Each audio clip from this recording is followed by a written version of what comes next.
आप सभी देख रहे हो अनुराग की वाणी यूट्यूब चैनल। मेरा नाम है अनुराग। आज मैं आप सभी के लिए लेकर आ गया हूँ एक और सच्ची और डरावनी कहानी। तो हेडफोन्स लगाइए और इस कहानी को अपनी आंखों के सामने इमेजिन करके सुनिएगा। कहानी एक छोटे से परिवार की है। उस परिवार में कुल मिला के 5 लोग थे, माँ, पापा और 3 बेटियाँ। इनका परिवार एक खुश और संपन्न परिवार था। माँ और पापा यानी कि राकेश और सलोनी, यह दोनों स्कूल में टीचर थे। अपने बच्चों की पढ़ाई और देखभाल ये दोनों अपने काम के साथ करते थे। इनकी बड़ी बेटी का नाम प्रिया था। वो 22 साल की थी और उसने अपनी पढ़ाई पूरी कर ली थी। उसे बेंगलोर में काम मिल गया था। वो काम के सिलसिले में अक्सर घर से बाहर ही रहती थी। कई महीनों के बाद उसे कुछ दिनों की छुट्टियां मिली थी। उसने सोचा क्यों ना मैं ये छुट्टी अपने परिवार के साथ बिताऊं। वो अपना सारा काम ख़त्म करके बेंगलोर से कुछ दिनों के लिए अपने घर आ जाती है। घर आने के बाद उसे देख सब बहुत खुश हो जाते हैं। प्रिया की और 2 बहनें थी। उससे छोटी वाली बहन का नाम रिया और सबसे छोटी वाली बहन का नाम रानी था। उसे सब वापस देख के बहुत खुश थे। वो घर पे अपना परिवार देख के खुशी से फूली ना समा रही थी। उसने घर वालों को अपनी छुट्टियों के बारे में बताया। उसकी यह बात सुन सब बहुत खुश हुए। उसने अपने माँ पापा से कहा क्यों ना हम आसाम घूमने जाएं। उसके पापा ने कहा तेरी माँ और मैं बहुत बिजी हैं, एक काम कर अपने बहनों के साथ चली जा। पहले तो प्रिया सबके साथ जाना चाहती थी, पर बाद में वो अपने बहनों के साथ जाने के लिए तैयार हो गई। वो अगले ही दिन आसाम के लिए निकल जाते हैं। प्रिया को जंगल बहुत पसंद था, तो वो अपनी दोनों बहन को लेके नागाओं के जंगल में जाती है। जंगल में कई प्रकार के फूल पेड़ थे। उन्हें देख तीनों बहुत खुश हो जाते हैं। वो तीनों बहुत मज़ा कर रहे थे। चलते चलते वो तीनों एक झरने के पास आ गए। झरना काफ़ी मनमोहक था। उसे देख वो लोग कुछ देर के लिए वहीं रुक गए। प्रिया ने सोचा अब झरने के पास आ ही गए हैं तो क्यों ना नहा लिया जाए। प्रिया ने अपनी बहनों से पूछा कौन कौन नहाएगा, तो रिया ने फट से कह दिया दीदी मैं भी आपके साथ नहाने चलूँगी। रानी पानी से बहुत डरती थी, तो उसने कुछ जवाब नहीं दिया। प्रिया ने रानी से पूछा क्या तुम नहीं चलोगी छोटी। रानी बोली नहीं दीदी आप दोनों जाओ, मैं बाहर से आपको देख के मज़े कर लूँगी। प्रिया और रिया ने कई बार रानी को मनाने की कोशिश की, पर रानी नहीं मानी। आखिर में प्रिया और रिया को रानी को बाहर छोड़ के जाना पड़ा। प्रिया और रिया झरने का लुत्फ लेने लगी और उन्हें बाहर से देखती रानी मन ही मन सोच रही थी काश मैं भी इनके साथ होती। प्रिया ने रानी का लटका हुआ मुंह देखा तो दोबारा फिर से एक बार रानी को पूछा क्या तुम भी आना चाहती हो। रानी ने कहा हाँ दीदी मैं भी आना चाहती हूँ, पर मुझे पानी से बहुत डर लगता है। प्रिया बोली तुम वहीं रुको मैं तुम्हें लेने आती हूँ। रानी अंदर जाने के लिए तैयार ही थी, तभी उसे ऐसा लगा जैसे सामने वाले पेड़ से कोई उसे घूर रहा है। रानी ने फट से प्रिया को कहा दीदी वहाँ कोई है। प्रिया ने पलट के फौरन ही वहाँ देखा, पर उसे वहाँ कोई नहीं दिखाई दे रहा था। प्रिया बोली वहाँ कोई नहीं है, तुम आओ हम मज़े करेंगे। पर रानी प्रिया की बात ना सुनते हुए उस पेड़ के पास भागने लगी। रानी को वहाँ भागता देख रिया और प्रिया भी उसके पीछे पीछे भागने लगे, पर रानी को पेड़ के पास कोई नहीं दिखा। प्रिया और रिया जब उस पेड़ के पास पहुँचे तो उन्होंने देखा वहाँ कोई नहीं है। प्रिया ने रानी से पूछा कौन था यहाँ। कोई नहीं है, तुम किसे देखने आई थी। रानी बोलती है दीदी सच में यहाँ कोई था, मैंने किसी को देखा था, पता नहीं वो कहाँ गायब हो गया। रानी भागते हुए वहां गई। इस बात पे प्रिया को बहुत गुस्सा आ गया। प्रिया रानी को डांटने लगी। प्रिया ने कहा जब तक मैं ना बोलूं तुम दोनों कुछ भी नहीं करोगे। रानी और रिया प्रिया की जिम्मेदारी थी। वो दोनों नादान और नटखट थे। प्रिया नहीं चाहती थी कि जंगल में उन्हें कुछ हो जाए। प्रिया उन सब में सबसे बड़ी थी और उसे ही अपनी बहनों का ख्याल रखना था। प्रिया बोली तुम दोनों इसी पेड़ के नीचे बैठो, मैं झरने से अपना कपड़ा लेके आती हूँ। प्रिया कपड़ा लेने गई और उसके पलक झपकने तक अचानक से रिया और रानी वहां से गायब हो जाते हैं। प्रिया चौंक जाती है, अभी उसकी दोनों बहन यहाँ थी, अचानक से वो गायब कहाँ हो गई। प्रिया उन दोनों को ढूंढने लगी। प्रिया ने उन दोनों को बहुत ढूंढा, लेकिन रिया और रानी नहीं मिली। फिर प्रिया ने फॉरेस्ट ऑफिसर को फ़ोन किया। ऑफिसर उसी जगह पहुंचा जहां से रिया और रानी गायब हुई थी। प्रिया ने ऑफिसर को बताया वो बेंगलोर से आसाम घूमने आए हैं, हम हमारे परिवार के साथ आने वाले थे, पर माँ और पापा आने से मना करने लगे। तो मैं अपनी दोनों बहनों के साथ यहाँ घूमने आई थी। यहाँ जब मैं इस झरने के पास आई तो मैं और रिया झरने में नहाने चले गए और रानी बाहर से हमें देख रही थी। मैंने उसे भी झरने के पास आने को कहा, वो मान गई थी। जैसे ही मैं उसे लेने जा रही थी, उसे वहाँ उस पेड़ के पीछे कोई दिखा। वो उसे देखने पेड़ के पास गई। मैं और रिया भी उसके पीछे पीछे गए। हमने वहाँ जाके देखा कि कोई नहीं है। मैंने रिया और रानी को यहीं बैठने को कहा और अपने कपड़े लेने झरने के पास आई थी। और जैसे ही मैं वापस आई, पल भर में रिया और रानी यहाँ से गायब हो चुके थे। ऑफिसर ने प्रिया की सारी बातों को बहुत बारीकी से सुना और उसके बाद अपनी जांच पड़ताल शुरू कर दी। रिया और रानी आसानी से मिल जाएं, इसलिए ऑफिसर ने प्रिया से उन दोनों का फोटो ले लिया। इस सब के बाद ऑफिसर ने छानबीन शुरू कर दी। काफ़ी देर ढूंढने के बाद भी वो निराश ही थे। अब तक उनके हाथ कोई भी सबूत नहीं मिला था, पर ऑफिसर ने हार नहीं मानी। ऑफिसर ने काफ़ी छानबीन की तो उसे छोटी बहन रानी मिली, लेकिन रिया अभी भी लापता थी। रानी बेहोशी की हालत में जंगल के बीच में मिली थी। उसके आसपास छोटी छोटी झाड़ियाँ थी। रानी उन्हीं झाड़ियों में बेहोश पड़ी थी। रानी को होश आते आते शाम हो गई थी। प्रिया और ऑफिसर ने रानी से पूछा, तुम्हारी बड़ी दीदी कहाँ है? दरअसल रानी बहुत छोटी थी। उसकी उम्र करीब 6 साल थी। उसे सही और गलत की समझ बहुत कम थी। पहले तो रानी को समझ नहीं रही थी, पर ऑफिसर और प्रिया के बार बार पूछने पे रानी ने कहा, दीदी को तो भालू अंकल ले गए। ऑफिसर समझ नहीं पा रहा था कि रानी क्या बोल रही है, तो ऑफिसर ने प्रिया को कहा कि अपनी छोटी बहन रिया के बारे में रानी से पूछो और मुझे बताओ। प्रिया के पूछने पे रानी ने कहा, भालू अंकल ले गए उसे। ऑफिसर गुस्सा हो गया और कहने लगा, ये क्या पागलों जैसी बात कर रही हो? भला भालू एक इंसान को क्यों लेके जाएगा? पर रानी भालू के अलावा किसी और का नाम नहीं ले रही थी। प्रिया ने ऑफिसर को समझाया, रानी झूठ नहीं बोल रही है, उसने जो देखा है वही बात बता रही है। ऑफिसर को बड़ा आश्चर्य हुआ। वो सोचने लगा, मैं इतने सालों से यहाँ काम कर रहा हूँ, मैंने पहले कभी ऐसा नहीं सुना। दोबारा पूछने पर रानी ने बताया कि भालू अंकल इंसान जैसा दिख रहे थे, पर वो इंसान नहीं थे। उनके नाखून बहुत बड़े बड़े थे और उनके शरीर पे ढेर सारे बाल थे और उनका मुंह काला और भयानक था। पर भालू अंकल बहुत अच्छे थे। भालू अंकल ने हमें खाने के लिए जामुन तोड़ के दिए। मैंने और रिया दीदी ने जामुन खाया, थोड़ी देर खेले और खूब सारे लाल फूल देखे। ऑफिसर ने पूछा, कौन से फूल? रानी बोली, वो तो मुझे नहीं पता, पर उनके पास ढेर सारे फूल थे। ऑफिसर रानी की बात सुन के पूरी तरह सोच में पड़ गया था। उसने आज से पहले इस जंगल में ऐसा कुछ नहीं सुना था। रानी से पूछताछ करने के बाद पता चला, आखिरी बार रिया को उस भालू से शकल के जानवर के पास देखा था। रिया उस भालू के कंधे पे बैठी थी और जामुन खाने के बाद मुझे नींद आ गई और फिर मुझे कुछ भी याद नहीं है। ऑफिसर को लगा उस जामुन में नींद की दवा थी, जिस वजह से रानी सो गई और ये एक किडनैपिंग का केस लग रहा है। ऑफिसर ने फौरन ही पूरे एरिया का छानबीन करवाया जहाँ से वो दोनों गायब हुए थे। वहाँ से लेके जहाँ रानी मिली थी वहाँ तक रानी और रिया के अलावा किसी तीसरे के पैरों के निशान नहीं थे। रानी बार बार यही कह रही थी कि वो भालू अंकल के जैसे ही थे। उनका कद बहुत लंबा था और उनके पैर, शरीर पे बड़े बड़े बाल थे और उनका चेहरा बहुत अजीब सा था। ऑफिसर समझ नहीं पा रहा था कि ये किडनैपिंग का केस है या फिर कोई साजिश। प्रिया और रानी को बिना रिया के अपने घर जाना पड़ा। उस इलाके की बहुत दिनों तक छानबीन की गई, लेकिन रिया के बारे में कोई भी जानकारी नहीं मिली। कुछ महीनों तक रिया को ढूंढा गया, कोशिश किया गया, पर रिया का कोई सुराग नहीं मिला। कुछ महीनों बाद फिर से एक लड़की उसी जगह से गायब हुई और ऐसे करके कई लड़कियां वहां से गायब हुई। ना तो उनका शरीर मिला और ना तो उसके बारे में कुछ पता चला। आज ऐसा आलम है कि बच्चे उस जंगल में जाने से डरते हैं और ये एक रहस्य बन के रह गया। ना तो वो बच्चे मिले और ना तो उनका कोई सुराग मिला। मैं वहाँ का फॉरेस्ट ऑफिसर हूँ। मैंने अपनी ज़िंदगी में कभी भी ऐसा नहीं देखा था। पहले यहाँ से कोई गायब नहीं होता था, पर अचानक से बच्चियाँ गायब होने लगी और तो और वहाँ कोई भी सबूत नहीं मिला।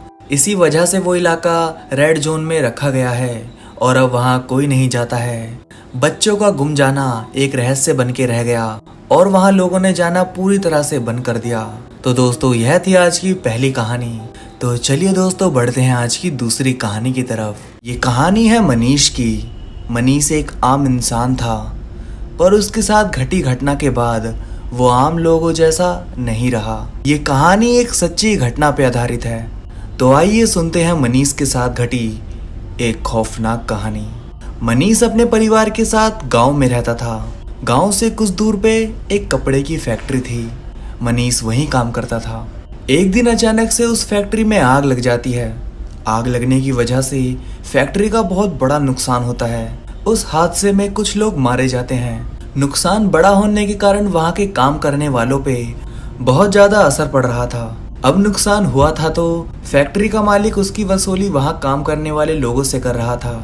कुछ लोगों को काम से निकालने का फैसला लिया गया और बाकी जो बचे उनकी तनख्वाह कम करने का आदेश फैक्ट्री के मालिक की तरफ से दिया गया। कई लोगों का काम छूट गया और जिनका नहीं छूटा उनकी तनख्वाह कम कर दी गई। मनीष भी उन्हीं में से एक था। इसकी सैलरी भी पहले से कम कर दी गई थी, पर गनीमत ये थी कि उसको काम से नहीं निकाला। पहले मनीष 10 घंटा काम करता था, पर अब सैलरी कम होने के साथ ही वो अब ओवर टाइम भी कर रहा था। अब वो 2 शिफ्ट में काम करता था।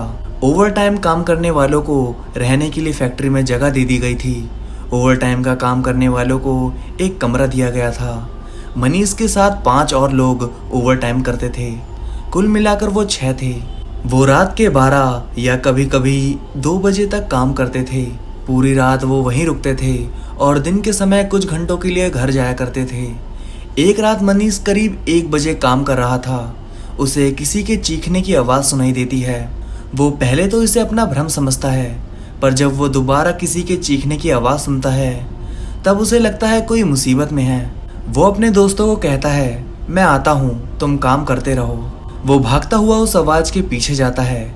वो आवाज़ थोड़ी ही दूर से आ रही थी। मनीष भागता हुआ वहाँ से जा रहा था। जब वो भाग रहा होता है तो उसे देख उसका एक दोस्त भी उसके पीछे पीछे जाने लगता है। उस आवाज़ का पीछा करते करते मनीष एक कैबिन के सामने आ रुकता है।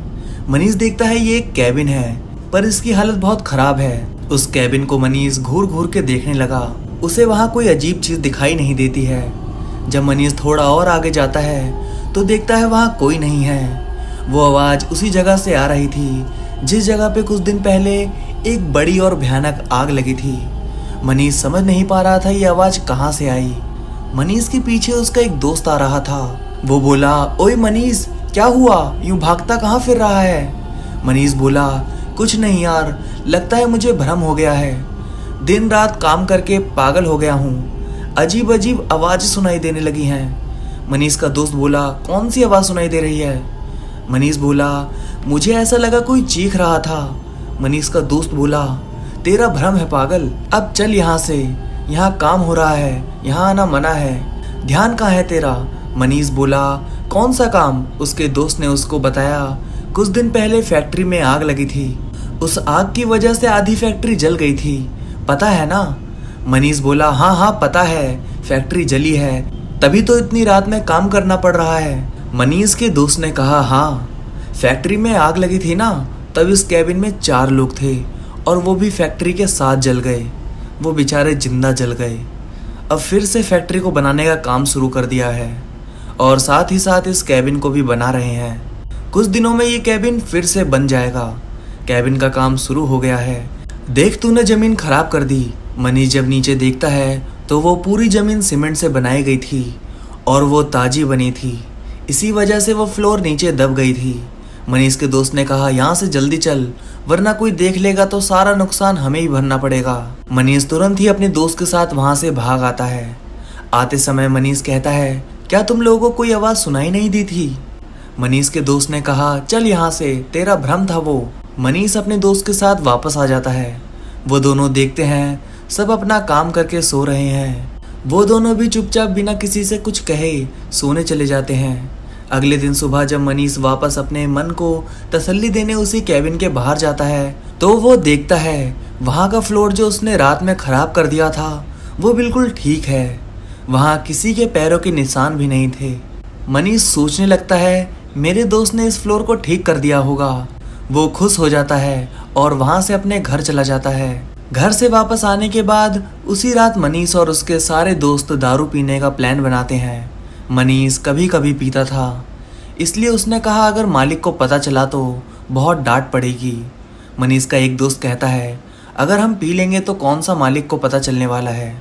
पी के सीधा हम सोने चले जाएंगे, किसी को पता भी नहीं चलेगा। इस बात से सब सहमत थे और मनीष भी इस बात से सहमत था। मनीष कहता है चलो अब काम पे लगो, अब जल्दी जल्दी काम खत्म करते हैं, फिर पीने बैठेंगे। रात में काम जल्दी खत्म करके सब पीने बैठ जाते हैं। पीने बैठे ही थे कि मनीष का एक दोस्त बोलता है, अरे रुको रुको, अभी मत पियो, मैं घर से दारू के साथ खाने के लिए कुछ लेकर आया हूँ। चल मनीष हम नीचे से लेके आते हैं। मनीष बोला बहुत जल्दी बता रहा है नाथू, चल अब। मनीष उसके साथ नीचे चला जाता है। वो दोनों जब ऊपर जा रहे थे, नाथू बोला तू चल मैं पेशाब करके आता हूँ। मनीष ऊपर जाने लगा। तभी मनीष को कुछ लोगों की बातें करने की आवाज़ सुनाई दे रही थी। वो लोग आपस में बात कर रहे थे कि कंपनी की प्रोडक्शन दिन पर दिन कम होती जा रही है। मालिक गुस्सा हो रहे थे, प्रोडक्शन कम क्यों हो रहा है। और तो और हमारे फैक्ट्री में कोई ऐसा है जो माल की हेरा फेरी कर रहा है। जब मनीष ये बात सुनता है तो वो फौरन ही अपने दोस्त नाथू को इसके बारे में बताता है। उसका दोस्त बोलता है पागल हो गया है क्या, तूने पहले ही पी ली है क्या, या बिना पिए नशा चढ़ गया है। इतनी रात में हमारे अलावा इस पूरे फैक्ट्री में कोई नहीं है। मनीष बोलता है चल मेरे साथ ऊपर। मनीष और नाथू जब ऊपर जाते हैं तो मनीष कहता है यहीं से आवाज आ रही थी। नाथू कहता है तू जिस कैबिन की बात कर रहा है उस कैबिन में काम चालू है, वहीं पे 4 लोग जिंदा जल गए थे। लगता है दारू सूंघ के नशा हो गया है तुझे। मनीष बोलता है सच में यार, वहां से आवाज आ रही थी, मैंने कल भी इस कैबिन से किसी के चीखने की आवाज सुनी थी। मनीष का दोस्त बोलता है अच्छा तू कैबिन के अंदर चल और खुद ही देख ले कौन है वहाँ। मनीष ने कहा हाँ चल देखूं कौन है। मनीष और नाथू वहाँ जाते हैं। जाने के बाद मनीष देखता है कि सच में वहाँ कोई भी नहीं है। मनीष सोच में पड़ जाता है, अभी यहाँ कुछ लोग बात कर रहे थे, अचानक से वो लोग कहाँ चले गए। मनीष इस बात से परेशान हो गया। उसने नाथू से कहा मैंने कल भी आवाज़ सुनी थी और आज भी इस कैबिन से कुछ लोगों की आवाज़ सुनाई दे रही थी। नाथू बोला तू चल यहाँ से, तू ज़्यादा काम मत किया कर, थकान की वजह से तू अजीब अजीब बातें कर रहा है। नाथू मनीष को कैबिन से बाहर ले गया और समझाने लगा बहकी बातें बाकी लोगों के सामने करेगा तो सब तुझे पागल समझेंगे, उनके सामने अपना मुंह बंद रखना। नाथू उसे बाकी लोगों के पास वापस ले गया। अब मनीष का मन दारू पीने का नहीं था, वो बिल्कुल भी ठीक नहीं था। वो बस यही सोच रहा था कि वो आवाज कहाँ से आ रही थी। उसके दोस्त मनीष को पीने के लिए दारू देते हैं पर वो उसे छोड़ के वहाँ से चला जाता है। वो फैक्ट्री से निकल के बाहर आ जाता है। बाहर उसे बैठने को नहीं मिलता है। वो कुछ देर घूमने लगता है और ताज़ा हवा और रात का मजा ले रहा था। फिर मनीष को एहसास होता है काफ़ी समय हो गया है, अब उसे वापस जाना चाहिए। तो वो वापस फैक्ट्री की ओर जाने लगता है। वो जा ही रहा था कि उसने फैक्ट्री के बाहर से देखा कि फैक्ट्री में आग लगी है। मनीष आग देख के हैरान रह गया। मनीष बिना सोचे समझे फैक्ट्री की ओर भागने लगा। मनीष ने सोचा आग धीरे धीरे बढ़ रहा है, मैं अकेले इसे नहीं बुझा पाऊंगा, मुझे अपने दोस्तों को साथ ले जाना चाहिए। वो अपने दोस्तों को आवाज देता है आग लगी है, आग लगी है। पर सबने पी रखी थी और पीने के बाद सब सो गए थे। कोई उठने का नाम नहीं ले रहा था। मनीष ने अपने दोस्तों को उठाने की कोशिश की पर कोई उठ नहीं रहा था। मनीष कुछ सोच पाए उससे पहले वो आग बढ़ने लगी। मनीष फौरन ही आग की तरफ भागा। उसने देखा जहां आग लगी है वहां 4 लोग बैठे हैं और वो बातें कर रहे हैं। मनीष जोर जोर से चिल्लाने लगा बाहर आओ, आग लगी है, आग बढ़ रही है, बाहर आओ जल्दी, जल जाओगे, बाहर आ जाओ। वो चारों बाहर नहीं आ रहे थे। मनीष सोच रहा था कैसे बेवकूफ लोग हैं ये, इन्हें आग दिखाई नहीं दे रही है क्या। मनीष बार बार बाहर आओ चिल्ला रहा था पर उनमें से कोई भी उठने का नाम नहीं ले रहा था। मनीष चिल्ला चिल्ला के तंग आ गया था। उसने सोचा मैं इन्हें बाहर निकाल सकता हूँ, ये बाहर ही नहीं आ रहे हैं, मैं ही कुछ करता हूँ। मनीष फौरन ही आग में कूद जाता है। वो जब आग में कूदा उसे लगा मुझे जलन होगी पर ऐसा नहीं था, उसे ठंडा लग रहा था। वो इस बात से हैरान था कि मैं आग से जल क्यों नहीं रहा हूँ। उसने देखा वो 4 लोग अब भी बातें कर रहे हैं। मनीष भागता हुआ अंदर गया पर उसे जरा भी जलन महसूस नहीं हो रही थी। वो जब उन 4 के पास गया और बोला चलो बाहर, कब से बुला रहा हूँ, सुन क्यों नहीं रहे हो, कब से चिल्ला रहा हूँ, चलो आग बढ़ रही है। पर वो 4 अभी भी आपस में बातें कर रहे थे और ऐसा लग रहा था मनीष वहाँ है ही नहीं, उसकी बातें कोई सुन ही नहीं रहा था। तभी मनीष को गुस्सा आ गया और वो बोला चलो अब मुझे गुस्सा आ रहा है, मुझे मरना नहीं है, फिर भी मनीष की बातों का जवाब कोई भी नहीं दे रहा था। मनीष ने खुद से कहा ये लोग ऐसे नहीं मानेंगे, इन्हें खींच के ले चलता हूँ। मनीष जैसे ही एक आदमी को पकड़ने के लिए हाथ आगे बढ़ाता है, उसका हाथ उस आदमी के आर पार हो जाता है और मनीष डर के मारे वहीं गिर जाता है। मनीष समझ चुका था कि ये लोग इंसान नहीं आत्मा है, पर वो इतना डरा हुआ था कि हिलने का नाम ही नहीं ले रहा था। वो चारों मनीष के ऊपर जरा भी ध्यान नहीं दे रहे थे। वो सब आपस में बात कर रहे थे। कुछ समय तक मनीष बहुत डरा हुआ था। डर के मारे वो हाथ जोड़े हनुमान चालीसा पढ़ने लगा। जब उसे समझ आया ये लोग आपस में बात कर रहे हैं, मेरे ऊपर ध्यान नहीं दे रहे हैं, तो क्यों ना मैं यहाँ से भाग जाऊं और अपनी जान बचा लूं। मनीष धीरे से खड़ा हुआ और धीमे पांव चलने लगा। चलते चलते उसे एक ख्याल आया, ये लोग मुझे परेशान नहीं कर रहे हैं, डरा नहीं रहे हैं, कुछ तो अजीब है। मनीष इतना सोच ही रहा था कि वहाँ उसका एक दोस्त आ जाता है। मनीष का दोस्त आवाज देता है और कहता है, कहाँ गया था मनीष? सब तेरा इंतजार करते करते सो गए। मनीष कहता है, यहाँ आग लगी है, ये देखिए चारों को। मनीष का दोस्त बोला, किसे देखूं? अचानक से आग, वो चारों लोग सब गायब हो जाते हैं। ये देख मनीष बहुत डर जाता है। मनीष फौरन ही अपने दोस्त के वहां से भाग जाता है। मनीष ये सब देख इतना डर गया कि उसे उस रात बुखार हो गया और बुखार की वजह से अगले 5 दिनों तक वो बीमार पड़ा रहा। बीमारी की वजह से मनीष का फैक्ट्री में आना जाना बंद हो गया था, पर मनीष बहुत बेचैन रहता था। उसे रात रात भर नींद नहीं आती थी। ऐसा लगता था जैसे मनीष को कोई चीज अंदर ही अंदर खाई जा रही है। मनीष जब भी सोता उसे आग और वो चारों लोग दिखाई देते। मनीष हर वक्त परेशान रहने लगा। इन 5 दिनों में मनीष अच्छे से सोया नहीं था। उसे आंख बंद करते ही उन चारों का चेहरा दिखाई देता था। काफी दवा लेने के बावजूद भी उसकी तबीयत ठीक नहीं हो रही थी। 5 दिन हो चुके थे, पर वो सपना उसे बार बार आ रहा था। मनीष अब डरा डरा रहने लगा था। मनीष की माँ जब उससे पूछती है, तुझे अचानक से क्या हुआ?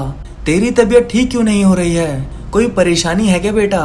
मनीष बोला, नहीं माँ, ऐसी बात नहीं है, बस काम का थोड़ा टेंशन है, मैं जल्द ही ठीक हो जाऊंगा। मनीष की बातों से उसकी माँ समझ गई थी ये झूठ बोल रहा है। मनीष की माँ ने कहा, मेरे पहचान का एक डॉक्टर है जो गांव में रहते हैं और वो काफ़ी पहुँचे हुए हैं। तू एक बार मेरे साथ उनके पास चल, वो तुझे ठीक कर देंगे।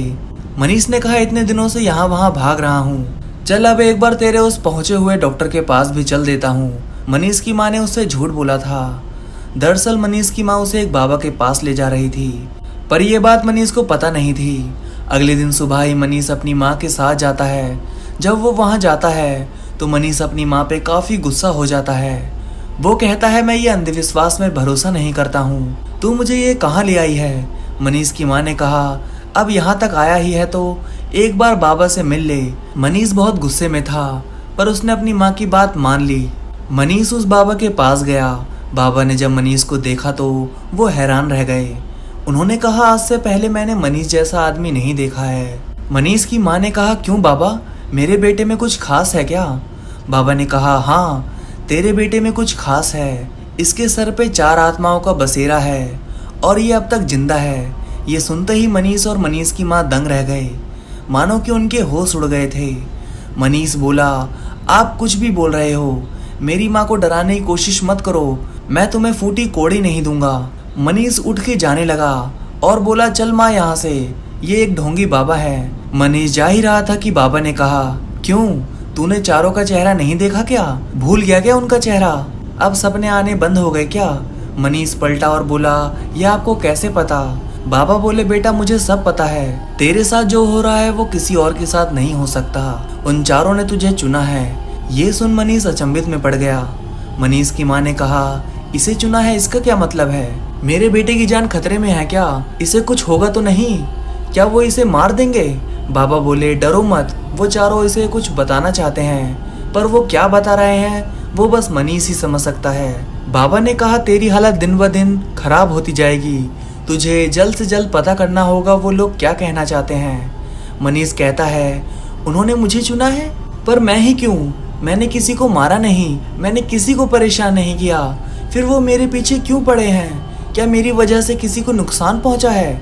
बाबा ने कहा, तुम लोग फालतू की बातों को दूर रखो, वो चारों अकाल मृत्यु में मरे हैं, वो तुझे कुछ बताना चाहते हैं, तू समझने की कोशिश कर वो क्या कह रहे हैं। मनीष ने कहा, मैं कैसे पता करूं कि वो क्या कहना चाहते हैं। बाबा ने कहा, तुझे सपने के जरिए वो कुछ बताना चाहते हैं, तू अपने सपनों पे ध्यान दे और देख वो क्या समझा रहे हैं। मनीष ने कहा, आज मैं यही आपके पास रुकता हूँ, आप ही मुझे सही गलत समझाओ।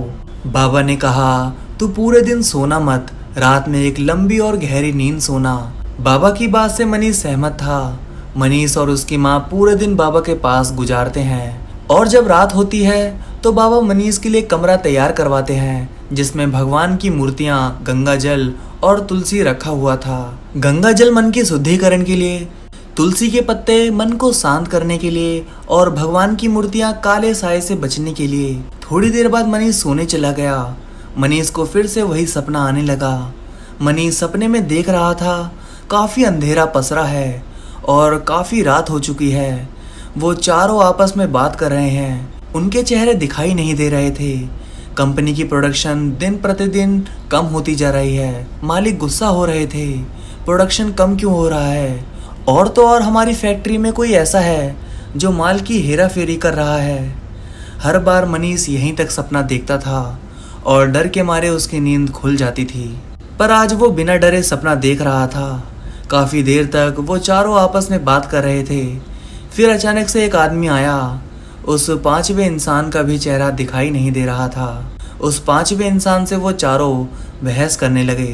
बहस झगड़े में बदल गया और वो पांचवा आदमी सबको धक्का देके कैबिन से बाहर आता है और कैबिन को बाहर से बंद कर देता है। वो चारों खोलो खोलो चिल्लाते रहे पर उसने दरवाजा नहीं खोला। कपड़े की फैक्ट्री होने की वजह से हर जगह कपड़ा बिखरा हुआ था। उस पांचवें आदमी ने लाइटर निकाला और कैबिन के बाहर आग लगा दिया। लाइटर से आग लगा के लाइटर वहीं फेंक के वो आदमी भाग गया। देखते ही देखते वो आग फैक्ट्री में फैल गई। आधी फैक्ट्री आग के चपेट में आ जाती है और वो कैबिन कुछ ही मिनटों में जल के राख हो गया। वो चारों चीखते रहे पर किसी ने दरवाजा नहीं खोला और उन्होंने दम तोड़ दिया। वो चारों जिंदा जलाए गए थे। तभी मनीष की नींद खुल जाती है और वो बाबा को यहाँ वहाँ ढूंढने लगता है। उसे बाबा बाहर मिलते हैं। बाबा उसे इस हालत में देख समझ गए थे। इसे पता चल गया है वो चारों क्या कहना चाहते हैं।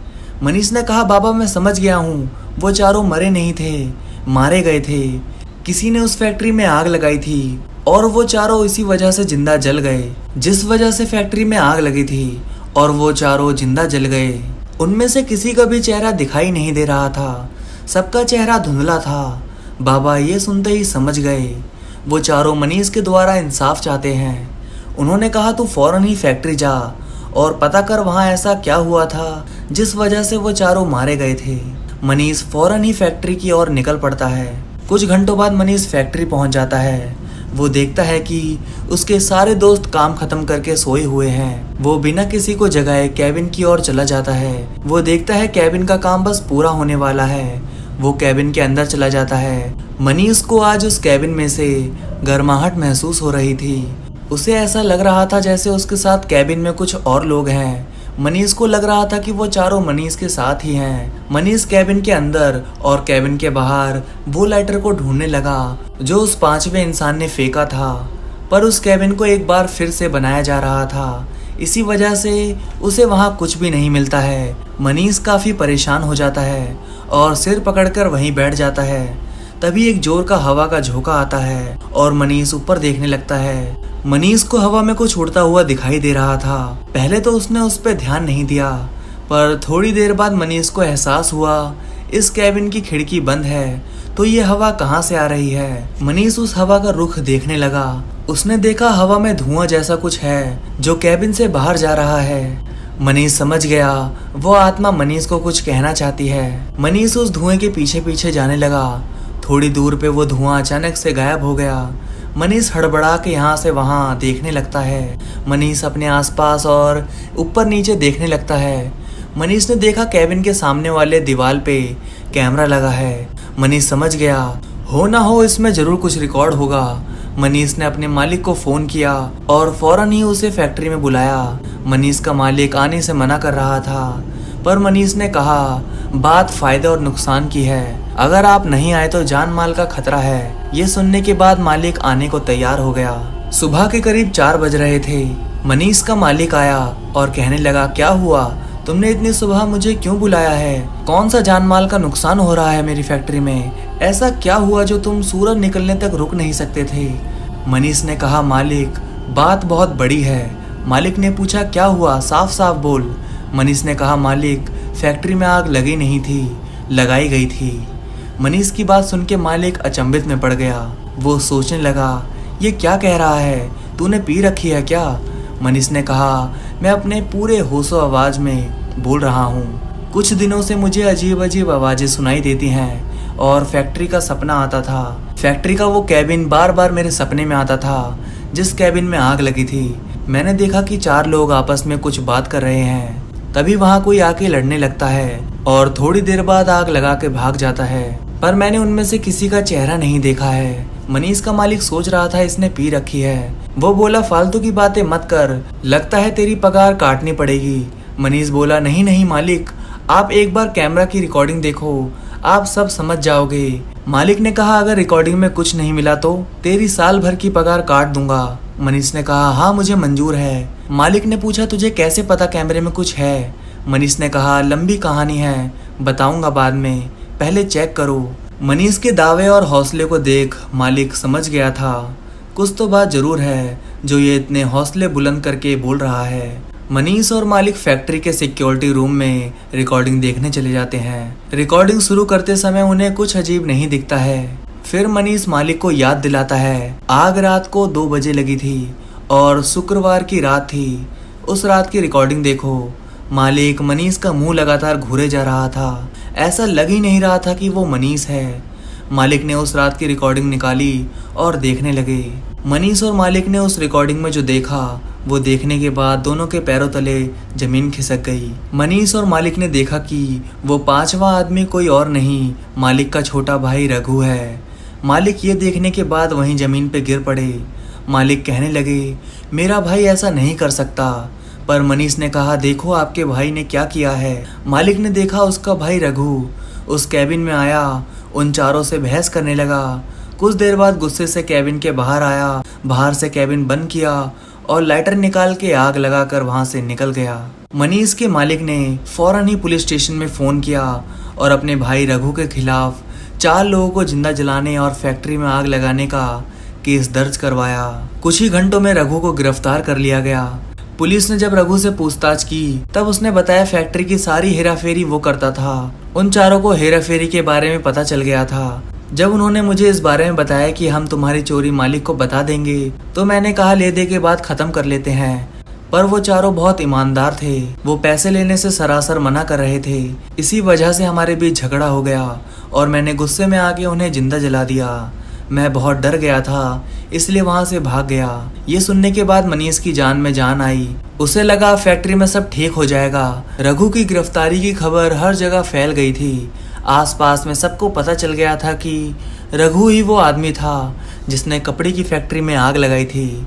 अब सब ठीक हो गया था, ना ही किसी की आवाज, ना ही कोई हलचल, अब सब ठीक हो गया था। पर कुछ दिन बाद पता चला कि रघु की मौत हो गई। उसके मौत का कारण किसी को पता नहीं था, ना कोई घाव ना कोई चोट। उसकी मौत एक रात जैसी थी। रघु के मौत के बाद से मनीष भी गायब था। मनीष का गायब होना और रघु का मरना बहुत अजीब था, पर ये बस एक रहस्य बन के रह गया। किसी को कुछ भी पता नहीं चला, ना तो रघु के मौत का कारण पता चला और ना तो मनीष के गायब होने का राज। मेरा नाम बिमला है, मैं मनीष की माँ हूँ। मेरे बेटे को गायब हुए आज से साल भर हो गया है, पर हमें उसकी कोई खबर नहीं मिली। पुलिस वालों ने काफी ढूंढा पर मनीष कहीं नहीं मिला। एक दिन अचानक रघु मर जाता है और मेरा बेटा मनीष गायब हो जाता है। मनीष बहुत शांत स्वभाव का था, पर कुछ दिनों से उसके आदतों में कुछ बदलाव दिखाई दे रहा था। रघु के गिरफ्तारी के बाद से मनीष रात रात भर किसी से बात करता था। ऐसा लगता था जैसे उसके कमरे में कुछ लोग हैं। मैंने सोचा खुद ही बड़बड़ा रहा है, पर अगर जान लेती कि वो किससे बात कर रहा है तो शायद आज मेरा मनीष मेरे साथ होता। तो आज की कहानी हमें कोलकाता से निशा जी ने भेजी है। तो अब मैं आप सभी को कहानी निशा जी के पॉइंट ऑफ व्यू से सुनाऊंगा। मेरा नाम निशा है, मैं कोलकाता में रहती हूँ। मेरी उम्र 22 साल है। आज से करीब 4 साल पहले जो मेरे साथ हुआ उसके बाद से मेरी ज़िंदगी मोड़ पर मोड़ लेती रह गई और उस घटना की वजह से मेरे साथ कोई रहना नहीं चाहता था।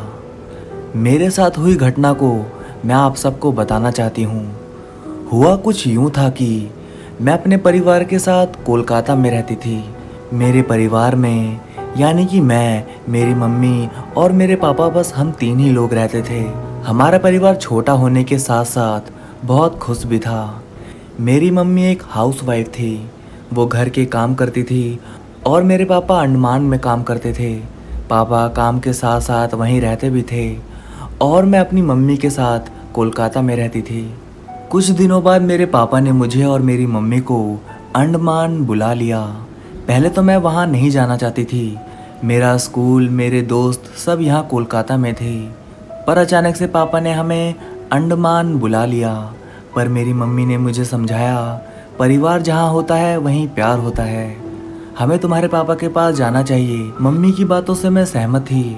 जब मैं 11th क्लास में थी तब मैंने कोलकाता छोड़ने का मन बना लिया और जनवरी के महीने में मैंने अपनी मम्मी के साथ अंडमान में रहना शुरू कर दिया। अंडमान में हमारा खुद का घर नहीं था, इसलिए हम वहाँ रेंट पे रहते थे।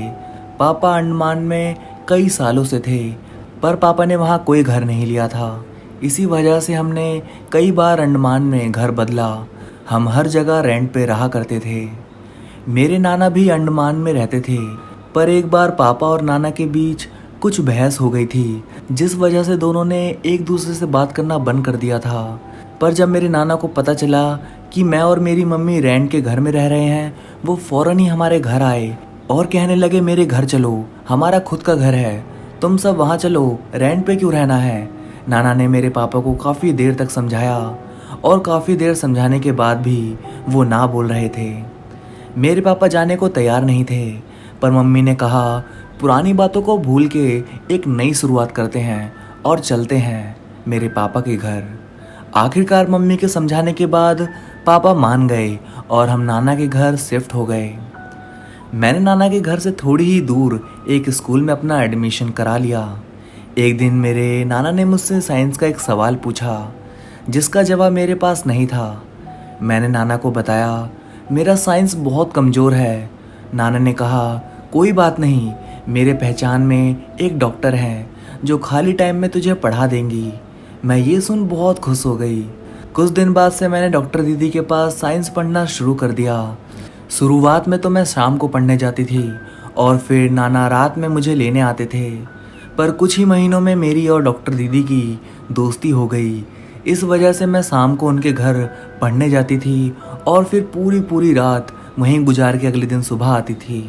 मुझे कभी कभी ऐसा लगता जैसे दीदी के घर में हमारे अलावा और भी कोई है जो मुझ पे नज़र गड़ाए हुए है, पर मैंने इसे अपना वहम समझ लिया और इस पर ध्यान नहीं दिया। अब देखते देखते साल बीत चुके थे। मेरी और दीदी की अच्छी खासी दोस्ती हो गई थी और तो और मैं अब उनके साथ घूमने लगी थी। वो भी मुझे अपनी छोटी बहन समझती थी, कभी पराये जैसा बर्ताव नहीं करती थी। डॉक्टर दीदी के घर के पास एक मेडिकल था, हम वहाँ रात में भी आया जाया करते थे। मैं दीदी के साथ रात में घूमने निकलती थी। एक रात मैंने देखा मेडिकल के पास एक सुनसान ग्राउंड है। आज से पहले मेरा ध्यान उस ग्राउंड पे कभी नहीं गया था, पर उस दिन अचानक से मेरा ध्यान वहाँ चला गया। वो ग्राउंड देखने में डरावना था, पर मैं दीदी के साथ थी इसलिए मुझे डर नहीं लगा। फिर कुछ दिनों बाद मुझे पता चला दीदी कुछ महीनों के लिए यहाँ से जा रही हैं। ये सुन के मैं एक बार फिर से अकेला समझ रही थी खुद को, पर दीदी ने जाने से पहले मुझे समझाया, मैं जल्द ही वापस आऊँगी, तू अच्छे से रहना। कुछ दिनों के बाद हमने मेडिकल जाना बंद कर दिया क्योंकि डॉक्टर दीदी कुछ महीनों के लिए बाहर गई थी। लेकिन इसी वजह से मेरा रात में बाहर ना जाने का डर भी ख़त्म हो गया था। तब मैं अपना पूरा समय घर पे बिताती थी। मुझे मेरे परिवार के साथ मज़ा आता था। दीदी के जाने के बाद मैं किसी और के पास ट्यूशन नहीं पढ़ने जाती थी, मैं सिर्फ स्कूल जाती थी। 2 साल से स्कूल में पढ़ रही थी, पर मेरा कोई दोस्त नहीं था। लड़कियां मुझसे बात नहीं करना चाहती थी, पर कुछ लड़के मुझसे बात करते थे।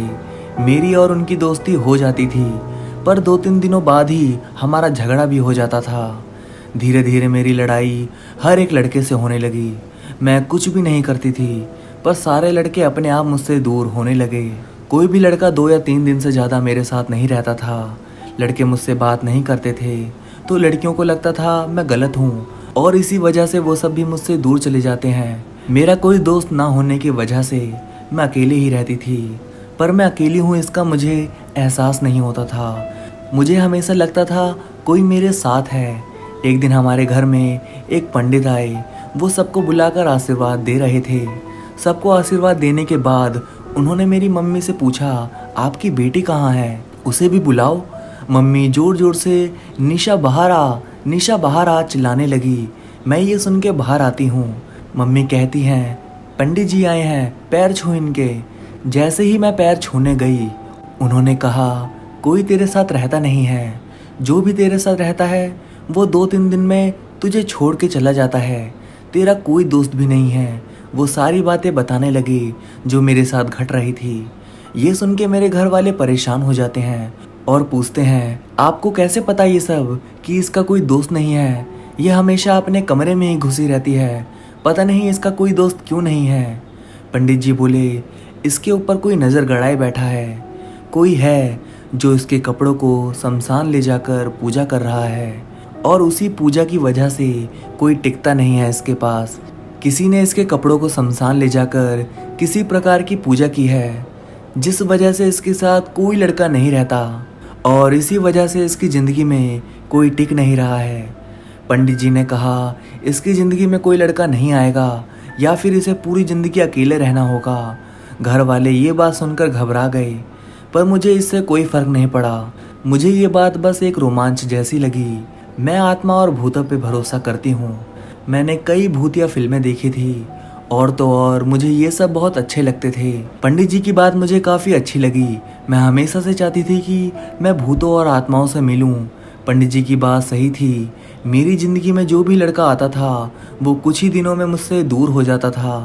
पंडित जी की बात सुन के मुझे लगने लगा मैं भूतों और आत्माओं से मिल सकती हूँ और एक ना एक दिन मैं उनसे बात भी करूँगी। कुछ ही दिनों बाद मुझे सपने में मेरा स्कूल और मेडिकल के पास वाला ग्राउंड दिखाई दिया और कुछ दिन बाद से ये सपने मुझे बार बार आने लगे। सपनों में मुझे कोई दिखाई नहीं देता था, बस हर जगह अंधेरा ही अंधेरा दिखाई देता था। फिर एक रात सपने में मुझे एक धुंधला साया दिखाई दिया और मैंने देखा कि स्कूल के ग्राउंड के पोल पे एक लड़की चढ़ रही थी, पर वो चढ़ नहीं पा रही थी। ऐसा लग रहा था कि वो चढ़ना ही नहीं चाहती है। पर मैं जैसे ही धीरे धीरे आगे चलने लगी, वो लड़की उस पोल पे चढ़ने लगी। मैं उसके पास जाती रही और वो आगे बढ़ती रही। थोड़ी देर बाद वो जाके पोल के ऊपर बैठ गई। मैं उसके पास गई और उसका चेहरा देखने के लिए झुकी।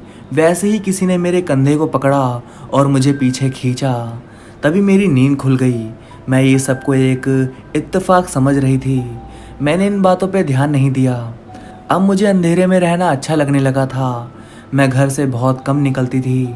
मुझे अकेले रहना पसंद आने लगा। मैं किसी से मिलती जुलती नहीं थी। मैंने सोच लिया था जब कोई मेरे पास नहीं आता तो मैं किसी के पास नहीं जाऊंगी। मैं भी किसी से बात नहीं करूंगी। मैं अपना पूरा समय अपने कमरे में बिताने लगी। मेरा घर से बाहर निकलने का मन ही नहीं होता था। मुझे भूत और आत्माओं पे भरोसा था। मैं उनके बारे में खोज करती रहती थी, उनके बारे में पढ़ती रहती थी। एक दिन अचानक से हमारे घर लाइट चली गई। मैंने कहीं पढ़ा था अगर किसी लड़की पे किसी का साया हो तो अगर वो लड़की अपना खून किसी के नाम पे अर्पण करे तो उसकी इच्छा जरूर पूरी होती है। मैंने सोचा लाइट नहीं है, घर में किसी को भी पता नहीं चलेगा, क्यों ना मैं अपने खून से ये ट्राई करूं। मैंने पास रखी कांच की गिलास फोड़ी और उसका एक टुकड़ा उठा लिया। उस टुकड़े से मैंने अपना हाथ काट दिया और गिरता हुआ खून देख के मैंने मांगा कि मुझे एक ऐसा लड़का मिले जो मुझे प्यार करे, हमेशा मेरा साथ दे, जिसे मैं चाहूँ। मैंने अपना खून लिया और दीवार के कोने पे लगा दिया। मुझे लगा मैं जो मांगूंगी वो तुरंत मिल जाएगा, पर ऐसा कुछ भी नहीं हुआ। एक दिन मैं एक लड़के को देख रही थी और वो लड़का मुझे घूरे जा रहा था। मुझे बहुत गुस्सा आ रहा था। वो गलत नज़रों से मेरे कपड़ों और मुझे देख रहा था। मैंने मन में सोचा इसका तो एक्सीडेंट हो जाना चाहिए। इतना कहने के बाद मैं फ़ौरन ही वहाँ से चली गई। उसी दिन शाम को मुझे पता चला उस लड़के का एक्सीडेंट हो गया। ये सुनने के बाद मैं बहुत खुश हुई। मैं खुश इस बात से थी कि अब वो मुझे गलत नज़रों से नहीं देखेगा। अगले दिन सुबह मैं बहुत गुस्से में थी। मम्मी ने मेरी नई ड्रेस जला दी थी। इसी गुस्से में मैंने अपने रूम का गमला तोड़ दिया और गुस्से से घर के बाहर चली आई। पर जब मेरा गुस्सा शांत हुआ तब मैं वापस आई। मेरा गुस्सा शांत होते होते शाम हो गई थी। जब मैं वापस अपने कमरे में आई, मैंने अपने कपड़े बदले और बैठी रही थी कि मैंने देखा वो गमला सही सलामत वहीं रखा हुआ है जहाँ पहले हुआ करता था। मैं सोच में पड़ गई। सुबह मैंने गमला तोड़ दिया था तो ये यहाँ वापस कैसे आया? मैंने मम्मी को पूछा, मेरे कमरे का गमला आपने बदला है क्या? मम्मी ने कहा, मुझे नहीं पता तू कौन से गमले की बात कर रही है। मैं तुरंत समझ गई कुछ तो गड़बड़ है। मैंने तुरंत ही अपने कमरे का वो दीवार देखा जिस पे मैंने खून लगाया था और जब मैंने उस दीवार को देखा तो वहाँ खून नहीं था। मैंने अपने कमरे को बंद किया और बोली, अगर इस कमरे में कोई आत्मा है तो वो इस गमले को एक बार फिर गिराए। तुम्हारा इतना इशारा मेरे लिए काफ़ी होगा। पर मेरे बोलने के बाद भी वो गमला नहीं गिरता है। शाम से रात हो गई थी। मम्मी मुझे खाना खाने के लिए नीचे बुला रही थी। मैंने कमरे की लाइट बंद की और नीचे चली गई। थोड़ी देर बाद मैं खाना खा के आई और जब मैंने लाइट चालू की तो देखा कि वो गमला गिरा हुआ है। अब मुझे पूरा भरोसा हो गया था कि यहाँ कोई और भी है। मैंने कमरे को बंद किया और लाइट बंद करके अपने बेड पे बैठ गई। मैंने पास में रखे एक ब्लेड से अपना हाथ काटा और उस खून को गिरने दिया। वो खून जमीन पर गिर तो रहा था पर गिरने की आवाज़ नहीं आ रही थी। ऐसा लग रहा था कि कोई उसे चाट रहा है। मेरा शक अब भरोसे में बदल गया था। मैं समझ गई थी कि यहाँ एक आत्मा है। मैंने उस दिन जो मांगा था कि कोई मुझे अपना मिले, लगता है वो सच हो गया। ये सोच के मैं बहुत खुश थी। फिर अचानक से किसी की आहट सुनाई दी और एक जोर की हवा आई जिस वजह से मैं पलटी और तभी मुझे लगा मेरे सामने से कोई गुजरा। मैं भाग के लाइट चालू करने गई। लाइट चालू किया तो वहाँ कोई भी नहीं था। मैं खुश थी कि आज मैंने एक आत्मा को महसूस किया है। पर अगले दिन से मुझे हमेशा लगने लगा कोई मेरे आसपास भटक रहा है, मुझे देख रहा है, छू रहा है। पर मैंने कभी नहीं सोचा था कि ये सब वो आत्मा कर रही है। पर मुझे ये सब मेरा भ्रम लगता था। एक दिन मैं नहा रही थी। मुझे ऐसा लगता जैसे कोई मुझे नहाते देख रहा है और साथ ही मेरे साथ रात के वक्त सो रहा है। ऐसा ही मेरे साथ हमेशा अक्सर होने लगा। पर शुरुआत में मुझे ये सब मेरा भ्रम लगता था। कई दिनों तक ये सब चलता रहा। कुछ ही दिनों बाद मुझे पता चला कि मेरे शरीर में कई निशान हैं। ऐसा लग रहा था जैसे कोई मेरे साथ पूरी रात जोर जबरदस्ती शारीरिक संबंध बनाने की कोशिश करता है। जब मैं सुबह सो के उठती तो मुझे लगता मेरा पूरा बदन टूट जाएगा। मुझे बहुत दर्द भी होता था। मेरे शरीर के कुछ अंग तो बहुत ज़्यादा दर्द करते थे। पर मेरे साथ क्या हो रहा था ये मैं समझ नहीं पा रही थी। एक बार तो मैंने सोचा कि मैं अपने घर वालों को सब कुछ बता देती हूँ। पर फिर ख्याल आया कि कोई मेरी बातों पे विश्वास नहीं करेगा और तो और सब मुझे ही गलत समझेंगे। यही सोच के मैंने अपने घर वालों को कुछ भी नहीं बताया और ये सारी बातें उन सब से छुपाने लगी। ये सब मुझे थोड़ा अजीब लगने लगा। पर मैं किसी को बताती तो क्या बताती, यही सोच के मैं चुप हो जाती। कुछ दिन बाद मुझे पता चला एक लड़का मुझे देखने आने वाला है। मेरे साथ जो हो रहा था मैं उसे ही नहीं समझ पा रही थी। तभी अचानक से ये लड़की की एक और मुसीबत सिर पे आ गई थी। मैंने मम्मी को कह दिया मुझे शादी नहीं करनी है। पर मम्मी ने एक नहीं सुनी और उन्होंने लड़के वाले को घर बुला लिया। अगले दिन लड़के वाले घर आए। लड़के को मैं एक बार बाजार में दिखी थी, तभी से वो मुझे पसंद करता था। उसने वहाँ के लोगों से मेरे और मेरे घर के बारे में पता किया और फिर उनके घर वालों ने मेरे घर शादी का रिश्ता भेजा। मुझे लड़का जरा भी पसंद नहीं था। मैंने उसे देखा तक नहीं था। पर उसने मुझे कहा मैं तुमसे अकेले में कुछ बात करना चाहता हूँ। ये सुनते ही मैंने कहा हाँ ठीक है चलो। मैंने सोचा था कि मैं उसे ना बोल दूंगी, पर उसने मुझसे कहा कोई जोर जबरदस्ती नहीं है। अगर तुम शादी नहीं करना चाहती हो तो ना बोल सकती हो, पर तुम मेरे साथ कुछ दिन गुजारो। अगर मैं अच्छा नहीं लगा तो तुम मना कर देना। ये सुनने के बाद मैंने सोचा क्यों ना कुछ दिन बाद ना बोलूं। कुछ दिन मैंने रमेश के साथ गुजारे। पहले मुझे उससे बात करने का मन नहीं होता था, पर धीरे धीरे मैं उससे बात करने लगी थी। मुझे अंधेरा और बंद कमरा पसंद था, पर हमेशा रमेश के साथ रहते रहते मुझे बाहर घूमना, उजाला, पेड़ और आसपास के लोग अच्छे लगने लगे थे। मुझे अब रमेश पसंद आने लगा था। वो मुझे हमेशा मेरी अच्छाई दिखाता था। वो हमेशा एक दोस्त जैसा था और अब मैं उसके साथ खुश रहने लगी थी। वो मुझे अच्छा लगने लगा था। जब से वो मेरी ज़िंदगी में आया था वो आत्मा मेरे आसपास नहीं भटकती थी। अब मुझे रमेश के साथ रहना घूमना फिरना अच्छा लगता था। मैंने उससे शादी के लिए हाँ बोल दिया। कुछ दिन बाद रमेश मेरे करीब आने की कोशिश कर रहा था, पर जैसे ही वो मेरे पास आने की कोशिश करने लगा, मैंने उसे जोर से धक्का दिया और गिरा दिया। वो गुस्सा होकर वहाँ से चला गया। धक्का मैंने दिया था, पर ऐसा लग रहा था हाथ मेरे थे, पर धक्का मैंने नहीं दिया, किसी और ने मेरे हाथ से धक्का दिया था। उस दिन से एक बार फिर से मेरे शरीर पे निशान आने शुरू हो गए थे। फिर से बदन दुखना और शरीर पे जोर जबरदस्ती के निशान आने लगे। एक दिन रमेश मेरे घर आया और उसने मेरे शरीर पे कई निशान देखे। वो शक करने लगा। मैंने उसे काफ़ी देर तक समझाया, पर वो मानने को तैयार नहीं था। मैंने उसे समझाया कि ये सब मेरे साथ वो आत्मा कर रही है, पर वो मानने को तैयार ही नहीं था। लेकिन काफ़ी देर समझाने के बाद उसने कहा, हाँ ठीक है, मैं एक पल के लिए ये सब मान लेता हूँ, पर तुम्हारे पास इसका कोई सबूत है? मैंने कहा, एक पंडित जी हैं, उन्होंने कहा था मेरी ज़िंदगी में कोई नहीं आएगा, कोई मेरे ऊपर नज़र गड़ाए हुए है, उसी वजह से मैं सबसे दूर हो गई हूँ। वो पंडित जी शायद ये सब के बारे में जानते हो। मैं और रमेश तुरंत ही उन पंडित जी के पास रवाना हुए। मैं जब उनके पास पहुंची तो मेरे साथ जो हो रहा था वो सब मैंने पंडित जी को बता दिया। पंडित जी ने कहा, मुझे ये सब के बारे में पता है, तेरे घर से 2 किलोमीटर दूर एक मंदिर है, वहाँ जाओ और एक पूजा का बंदोबस्त करो, मैं थोड़ी देर में वहाँ आता हूँ। मैं रमेश के साथ वहाँ गई और पूजा की सारी तैयारी शुरू कर दी। थोड़ी देर बाद पंडित जी वहाँ आए और उन्होंने पूजा शुरू कर दिया। कई घंटे पूजा करने के बाद उन्होंने कहा, तू कोलकाता में जहाँ रहती थी वहाँ के एक आदमी ने तेरे कपड़ों को एक बाबा को दिया था और तेरे पीछे एक गंदे जिन को लगा दिया था, और उसी जिन की वजह से ये सब हो रहा है। वो तुझसे प्यार करता था। उसने बाबा को कहा था, एक ऐसे जिन को इसके पीछे लगाओ जिससे कोई भी लड़का इसके पास ना आ सके।